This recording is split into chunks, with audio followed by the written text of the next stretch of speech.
Book का नाम है संपूर्ण पवित्रता। इस बुक का चौथा पार्ट इस वीडियो में पढ़ेंगे और सुनेंगे। एक संग दोष तीनों कालों में दूर हटा देता है। एक संग दोष से बचने से तीनों कालों में, तीनों लोकों में बाप के समीप रहने का भाग्य प्राप्त कर सकती हो। इस ग्रुप को बाप दादा हंसों का संगठन कहते हैं। हंसों का कर्तव्य व स्वरूप क्या होता है? हंसों का स्वरूप है प्योरिटी और कर्तव्य है सदैव गुणों रूपी मोती ही धारण करेंगे। अवगुण रूपी कंकड़ कभी भी बुद्धि में स्वीकार नहीं करेंगे। यह है हंसों का कर्तव्य। लेकिन इस कर्तव्य को पालन करने के लिए बाप दादा से सदैव आज्ञा मिलती रहती है। वह कौन सी आज्ञा है? जिस आज्ञा का आपका चित्र भी बना हुआ है। बुरा न देखो, बुरा न सुनना, बुरा न बोलना, न सोचना।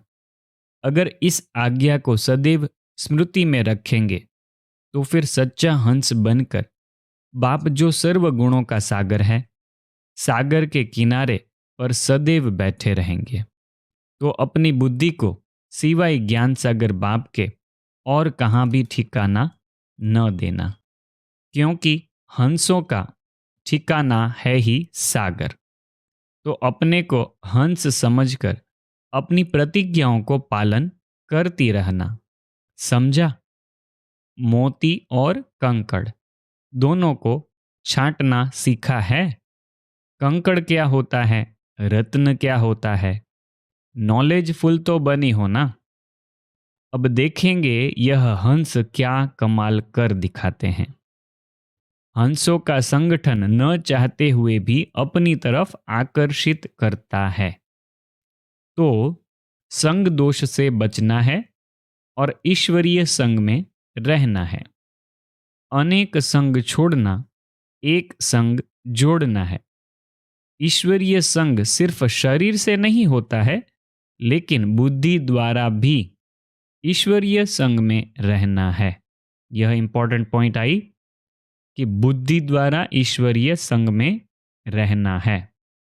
बुद्धि सदैव ईश्वरीय संग में रहे और स्थूल संबंध में भी ईश्वरीय संग रहे। इस संग के आधार पर अनेक संग दोष से बच जाएंगे।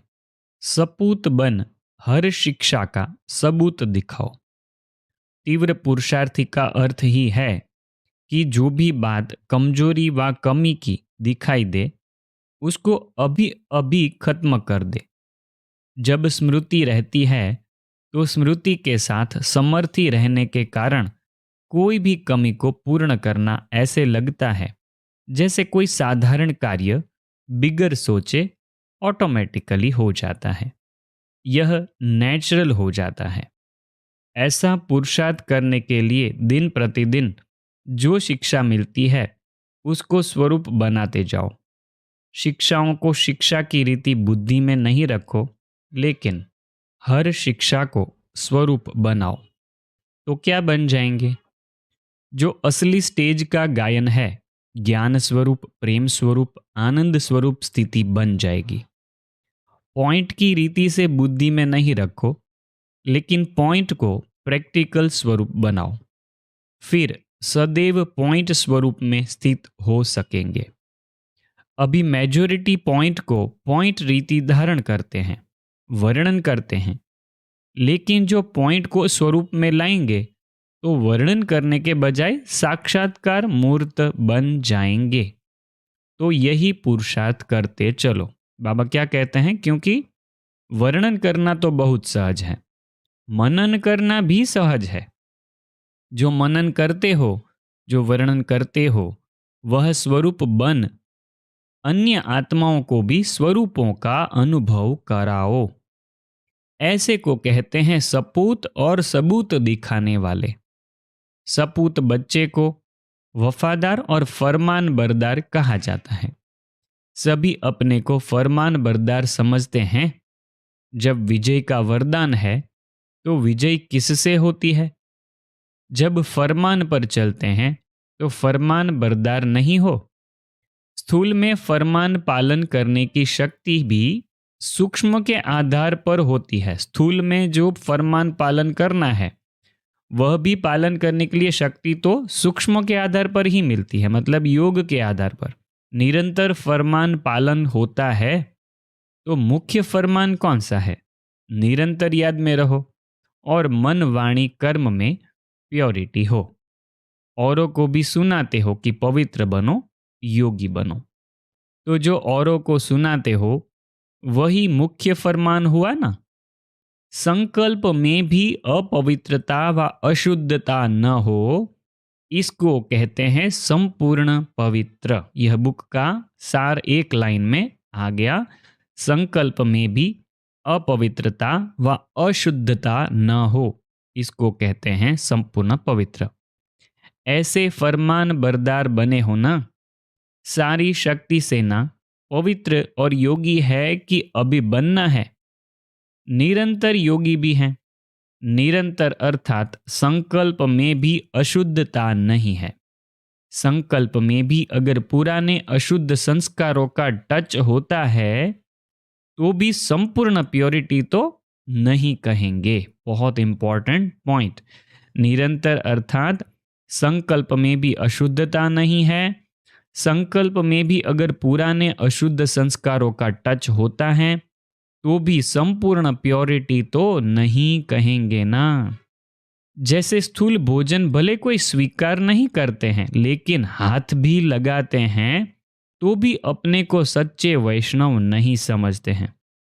अगर बुद्धि द्वारा भी अशुद्ध संकल्प व पुराने संस्कार संकल्प रूप में टच होते हैं तो भी संपूर्ण वैष्णव कहेंगे। कहा जाता है अगर कोई देखता भी है अकर्तव्य कार्य तो देखने का असर हो जाता है, उसका भी हिसाब बन जाता है।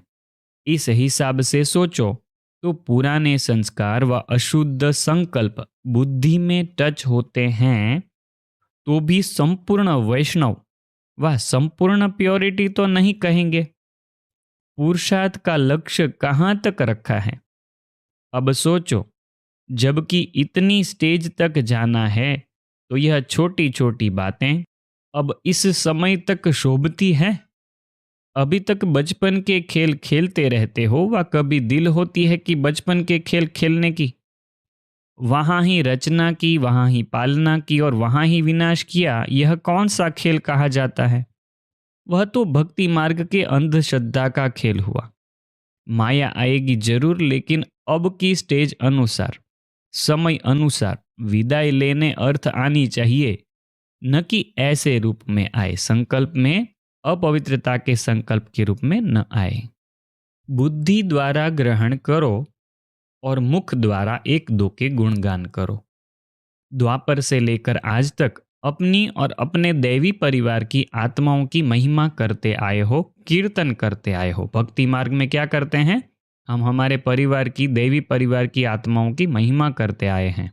अब फिर चैतन्य परिचित हुई आत्माओं के अवगुणों को व कमियों को क्यों देखते हो व बुद्धि में धारण क्यों करते हो?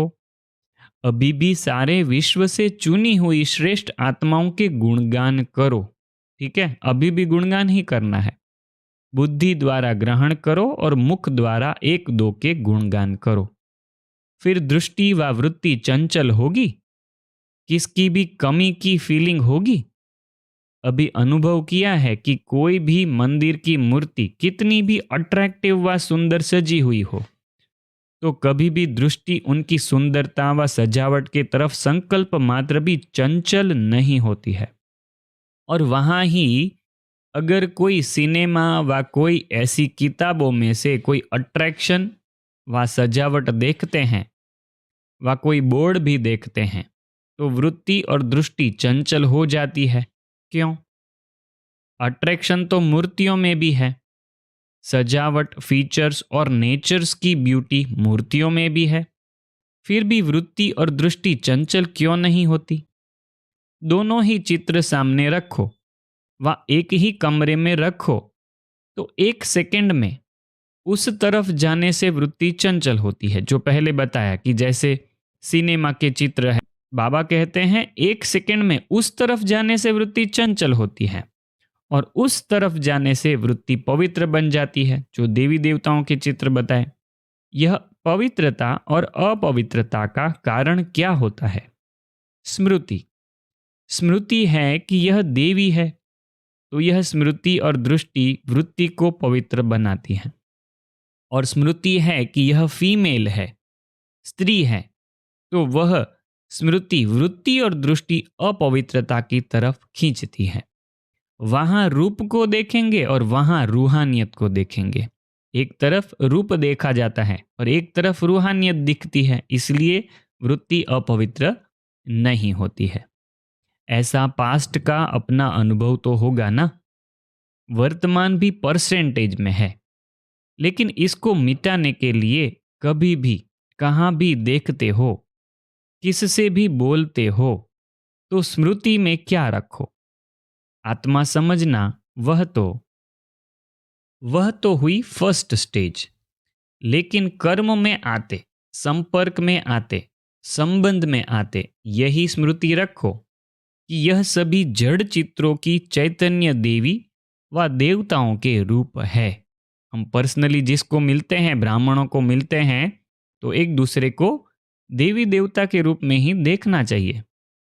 तो देवी का रूप स्मृति में आने से जैसे जड़ चित्रों में भी कभी संकल्प मात्र भी अपवित्रता व देह का अट्रैक्शन नहीं होता है, ऐसे ही चैतन्य रूप में भी यह स्मृति रखने से संकल्प में भी यह कंप्लेंट नहीं रहेगी और कंप्लीट हो जाएंगे।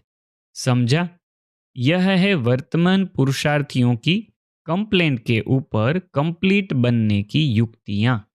बाबा को रूह रिहान में कहते होंगे बच्चे कि हमको यह कंप्लेन है, दृष्टि खराब होती है, उसकी कंप्लेन है, तो बाबा उसकी युक्ति बताते हैं कंप्लीट बनने की, संपूर्णता को प्राप्त करने की युक्तियां बताते हैं बाबा। होली अर्थात पवित्रता की स्टेज पर ठहरना और बाप के संग के रंग में रंगे रहना। आप है सदा बाप के संग में रहने वाली, रूहानी रंग में रंगी हुई आत्माएं होली हंस। जो सदा होली रहते हैं उन्हों के लिए सदा होली ही है। तो सदा बाप के स्नेह, सहयोग और सर्व शक्तियों के रंग में बाप समान रहने वाली आत्माएं सदा काल की होली मनाते हो व अल्पकाल की। सदा होली मनाने वाले सदा बाप के साथ मिलन मनाते रहते हैं। सदा अतीन्द्रिय सुख में व अविनाशी खुशी में झूमते और झूलते रहते हैं। ऐसे ही स्थिति में स्थित रहने वाले होली हंस हो। लोग अपने को उत्साह में लाने के लिए हर उत्सव का इंतजार करते हैं, क्योंकि उत्सव उनमें अल्पकाल का उत्साह लाता है। लेकिन आप श्रेष्ठ आत्माओं के लिए हर दिन तो क्या, हर सेकंड उत्सव अर्थात उत्साह दिलाने वाला है। अविनाशी अर्थात निरंतर उत्सव ही उत्सव है, क्योंकि आपके उत्साह में अंतर नहीं आता है। तो निरंतर हो गया ना। तो होली मनाने के लिए आए हो व होली बनकर होलीएस्ट व स्वीटेस्ट बाप से मिलन मनाने आए हो व अपने सदा संग में रहने के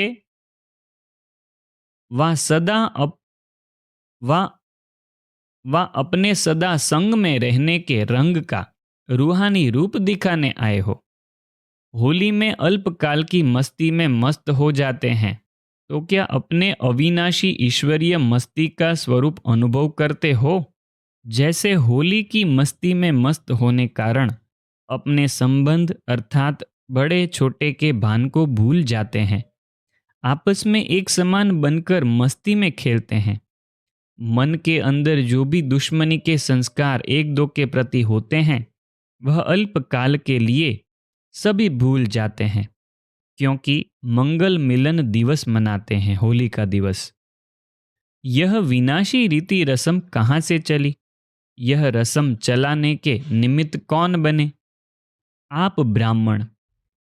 अभी भी जब होली अर्थात पवित्रता की स्टेज पर ठहरते हो, वहाँ बाप के संग के रंग में रंगे हुए होते हो, तो इस ईश्वरीय मस्ती में यह देह का भान व भिन्न भिन्न संबंध का भान, छोटे बड़े का भान विस्मृत हो एक ही आत्म स्वरूप का भान रहता है ना, तो आपके सदा काल की स्थिति का यादगार दुनिया के लोग मना रहे हैं। होली में जो छोटे बड़े का भान भूलकर होली मनाते हैं, उसका रहस्य बाबा ने आध्यात्मिक रहस्य बताया। ऐसी खुमारी व खुशी रहती है कि हमारी ही प्रत्यक्ष स्थिति का प्रमाण स्वरूप यह यादगार देख रहे हैं। यादगार को देखते हुए अपनी कल्प पहले वाली की हुई एक्टिविटी याद आती है, व वर्तमान समय प्रैक्टिकल में अपने किए हुए ईश्वरीय चरित्र का साक्षात्कार इन यादगार रूप में दर्पण में देखते रहते हो। अपने चरित्रों का यादगार देखते हो ना, अपनी स्थिति का वर्णन अन्य आत्माओं द्वारा गायन के रूप में सुनते हो ना, अपने चैतन्य रूहानी रूप का चरित्रों का यादगार भी देख रहे हो। यह सभी देखते हुए सुनते हुए क्या अनुभव करते हो? क्या यह समझते हो कि यह मैं ही तो हूँ? ऐसे अनुभव करते हो या यह समझते हो कि यह यादगार किन विशेष आत्माओं का है? जैसे साकार रूप में यह निश्चय हर कर्म में देखा कि अपने भविष्य यादगार को देखते हुए सदा यह खुमारी और खुशी थी कि यह मैं ही तो हूँ, ब्रह्मा बाबा का यादगार। ऐसे ही आप सभी को यादगार चित्र देखते हुए या चरित्र सुनते हुए व गुणों का गायन सुनते हुए यह खुमारी और खुशी रहती है कि यह मैं ही तो हूँ। यह सदा स्मृति में रहना चाहिए कि अभी अभी हम प्रत्यक्ष रूप में पार्ट बजा रहे हैं और अभी अभी अपने पार्ट का यादगार भी देख रहे हैं। सारे कल्प के अंदर ऐसी कोई आत्माएं हैं जो अपना यादगार अपनी स्मृति में देखें? यूं तो देखते सभी हैं, लेकिन स्मृति तो नहीं रहती है ना। सिर्फ आप आत्माओं का ही पार्ट है जो इस स्मृति से अपनी यादगार को देखते हो। यहाँ पर हम संपूर्ण पवित्रता बुक का चौथा पार्ट पूरा करते हैं। आगे का जो भाग है वह हम भाग 5 में सुनना शुरू करेंगे। यह बुक आपको कैसी लग रही है? यह पार्ट आपको कैसा लगा? वीडियो को लाइक करके, कमेंट करके आप ज़रूर बताइएगा और किसी न किसी को शेयर ज़रूर करिएगा। ओम शांति।